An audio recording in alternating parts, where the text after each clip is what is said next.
میرے خلاف باقاعدہ خواتین نے جلوس نکالے پاکستان میں جب میں نے پردے کی بات کی۔ گورنر سندھ کی بیوی جو ہے اس نے لیڈ کیا جلوس کو۔ میں طالبہ کیا کہ ان کی ٹیلی ویژن کے اوپر جو ہے ان کا سامنے آنا بند کیا جائے۔ میں نے کہا ٹھیک ہے۔ بدا الاسلام غریبا ویسعود کما بدا فطوبی للغرباء۔ اسلام شروع ہوا تھا تو اسی حالت میں تھا کہ کوئی اس کو جانتا پہچانتا نہیں تھا، پھر جب اسلام غالب ہو گیا تو طاقتور کے تو سبھی دوست ہیں، سبھی پہچاننے والے ہیں، لیکن ان قریب اسلام پھر غریب ہو جائے گا۔ تو جو اسلام کی غربت کے ساتھ خود غریب ہو جائیں ان کے لیے مبارکباد۔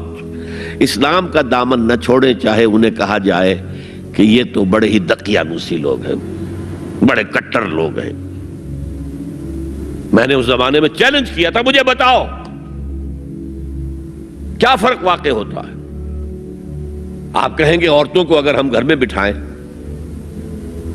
تو ہماری اکانومی سفر کرے گی، آدھی ہماری جو ہے لیبر وہ کام نہیں کرے گی۔ میں نے کہا where there's a will there's a way۔ Cottage industry کا انتظام کرو، نمبر 1، گھروں میں بیٹھ کر کام کریں۔ دوسری جنگ عظیم کے دوران ایک بڑا علاقہ تھا دلی میں جس کا ہر گھر کارخانہ بنا ہوا تھا، کرخندار، یہ ایک قوم کا نام پڑ گیا، کرخندار۔ چھوٹی چھوٹی مشینیں لگی، کہیں بٹن بن رہے ہیں، کہیں بکسوئے بن رہے ہیں، کہیں نکریں سل رہی ہیں، کہیں پینٹیں سل رہی ہیں، کہیں جو ہے کرتے سل رہے ہیں، قمیضیں۔ صبح کے وقت ٹرک آیا، خام مال دے گیا، شام کو آیا، تیار مال لے گیا۔ عورت نہ گھر سے نکلی نہ باہر گئی، کچھ نہیں، اور کام کیا، کما لیا۔ کاٹیج انڈسٹری کا انتظام کرو۔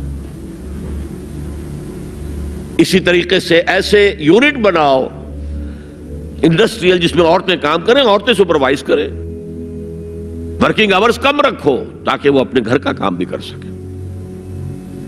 کرو۔ عورتوں کے ہسپتال میں عورتیں مرد، عورتیں مریض، عورتیں ڈاکٹر، عورتیں مریض، عورتیں نرسز۔ مردوں کے ہسپتال میں فیمیل نرسز کا کیا کام ہے؟ کیا میل نرسز نہیں ہوتے؟ اور کیا آرمی کے اندر جو فارورڈ یونٹس ہوتے ہیں کہ جو جاتے ہیں محاذ کے اوپر، ان میں کوئی عورت نرس جاتی ہے؟ میل نرسز جاتے ہیں، حالانکہ سب سے زیادہ نرسنگ کی ضرورت وہاں ہوتی ہے۔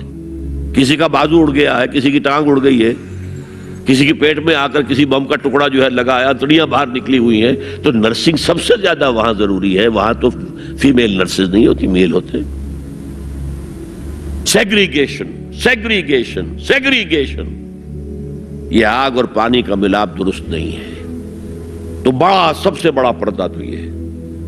دوسرا پردہ، دوسرا قلعہ، گھر کی چار دیواری۔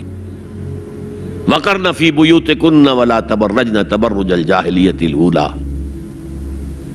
قرار پکڑو اپنے گھروں میں، وقار کے ساتھ رہو، ٹھہری رہو اپنے گھروں میں، اور بند سمر کر باہر نہ نکلو جیسے کہ تم جاہلیت کے دور میں نکلتی تھی۔ اس کو ہمارے ماڈرن لوگ کہہ دیتے ہیں یہ تو صرف ازواج مطہرات کے لیے تھا۔ اس سے بڑی جہالت کوئی نہیں ہو سکتی۔